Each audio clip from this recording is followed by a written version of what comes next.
नमस्कार, स्वागत आपका हरियाणा न्यूज 24 पर। मैं हूं प्रिंस लांबा। हरियाणा प्रदेश के अंदर राज्यसभा चुनाव से अलग भी इस समय सियासी गलियारों में जबरदस्त घमासान मचा है, जबरदस्त उथल पुथल देखने को मिल रही है। बात करें भाजपा पार्टी की तो बीजेपी के नेता ही अब एक दूसरे के खिलाफ खुलकर मोर्चा खोल रहे हैं, एक दूसरे को नीचा दिखाने पर लगे हुए हैं, एक दूसरे के खिलाफ ही सियासी जंग लड़ने का काम कर रहे हैं, जिससे बीजेपी का अनुशासन भी सड़क पर खुले आम चरमराता हुआ, बिखरता हुआ नजर आ रहा है। चाहे बात पिछले दिनों अहिरवाल में बीजेपी के दिग्गज नेताओं के बीच मचे सियासी घमासान की हो, या फिर इस समय फतेहाबाद जिले में बीजेपी के दो बड़े नेताओं के बीच छिड़े सियासी युद्ध की हो। आपको बता दें कि फतेहाबाद जिले के टोहाना सीट से 2024 के विधानसभा चुनाव में बीजेपी टिकट पर चुनाव लड़ने वाले जेजेपी में मंत्री रह चुके नेता देवेंद्र बबली ने बीजेपी के राज्यसभा सांसद और पूर्व प्रदेश अध्यक्ष रह चुके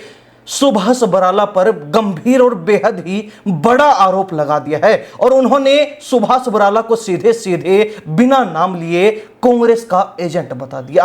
अब इन दोनों नेताओं के बीच ये जो सियासी खुन्नस है वो लंबे समय से चली आ रही है, लेकिन ये सियासी खुन्नस अब क्यों जो है बार बार सड़क पर खुलकर देखने को मिल रही है, ये आपको विस्तार से बताते हैं। सबसे पहले शुरुआत करें इस मामले की देवेंद्र बबली से। देवेंद्र बबली, जिनको फतेहाबाद जिले का वक्ता बनाया गया था, जो अभी हाल ही में मुख्यमंत्री नायब सैनिक के द्वारा बजट पेश किया गया, उसको लेकर प्रेस कॉन्फ्रेंस करने की और प्रेस कॉन्फ्रेंस में बजट की जो खूबियां हैं, बजट की जो विशेष बातें हैं, उनको सबके सामने विस्तार से रखने की जिम्मेवारी देवेंद्र बबली को दी गई थी। लेकिन इसी बीच देवेंद्र बबली उसी प्रेस कॉन्फ्रेंस में बजट पर बात करते करते सुभाष बराला पर निशाना साध बैठे, और जब उन्होंने मुंह खोला तो उन्होंने खुलकर जो है एक के बाद एक कई जुबानी वार सुभाष बराला पर कर दिए। देवेंद्र बबली ने कहा कि जो लोग पार्टी का चोला ओढ़कर और पार्टी के सच्चे निष्ठावान बने बैठे हैं, वही लोग जो है पीठ में छुरा घोंपते हैं तो उसकी मार जो है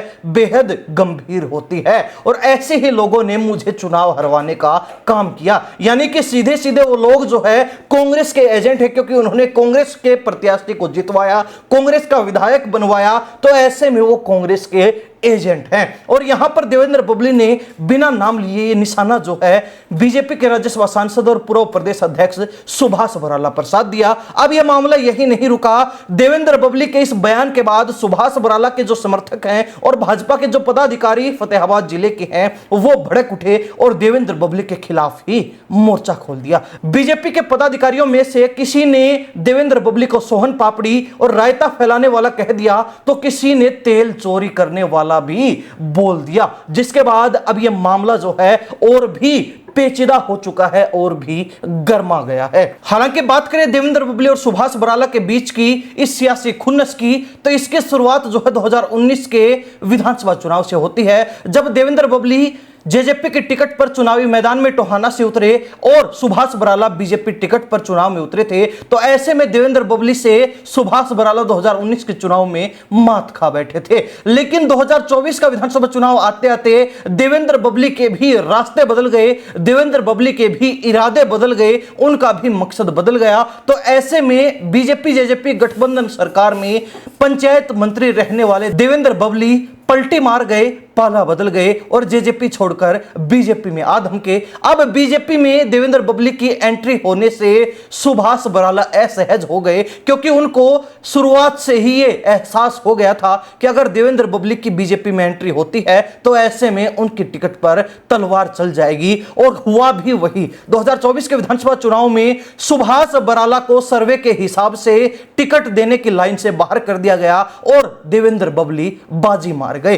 देवेंद्र बबली को बीजेपी की टिकट दी गई, सुभाष बराला की टिकट काट दी गई। तो ऐसे में देवेंद्र बबली जब चुनावी मैदान में बीजेपी टिकट पर उतरे तो टोहाना से उनको सुभाष बराला का समर्थन मिलने की उम्मीद थी, लेकिन सियासी जानकारों का और देवेंद्र बबली का तो अक्सर यही कहना होता है कि उनको बीजेपी के नेताओं का ही साथ नहीं मिला, अपने ही लोगों ने उनके साथ धोखा कर दिया, उनकी पीठ में छुरा घोंप दिया और वो चुनाव हार गए। अन्यथा वो चुनाव जीतते, चुनाव हारते नहीं।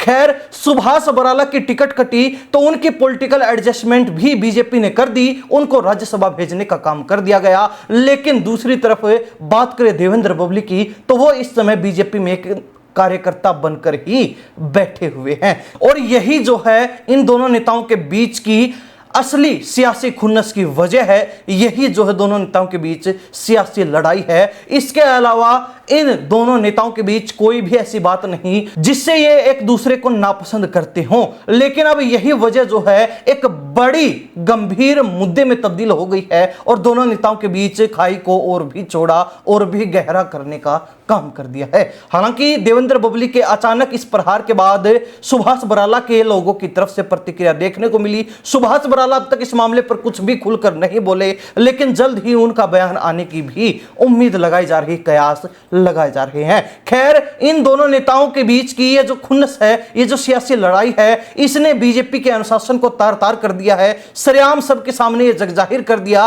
कि बीजेपी के अंदर भी अनुशासन इस तरीके से छोटे छोटे तिनके में बिखर जाता है। तो ऐसे में कहीं ना कहीं जो भाजपा अनुशासन की दुहाई देती है, जो भाजपा अपने नेताओं पर होल्ड यानी कि अपने नेताओं को काबू में रखने की बात करती है, उसी भाजपा की अब फजीहत सरेआम होती दिखाई दे रही है और वो भाजपा कुछ कर भी नहीं पा रही है। एक इलाके में नेताओं को शांत किया जाता है तो दूसरे इलाके में भाजपा के नेता आपस में सियासी झगड़ा कर बैठते हैं, सियासी लड़ाई छेड़ लेते हैं और बीजेपी जो है कुछ कर भी नहीं पा रही। बीजेपी इन लड़ाइयों को, इन सियासी झगड़ों को परमानेंट बंद नहीं कर पा रही है। हरियाणा प्रदेश की जनता इस पूरे मामले को लेकर क्या राय रखती है, कमेंट के माध्यम से जरूर लिखिए। इन्हीं सब बातों के साथ प्रिंस लांबा, हरियाणा न्यूज़ 24। नमस्कार, जय हिंद।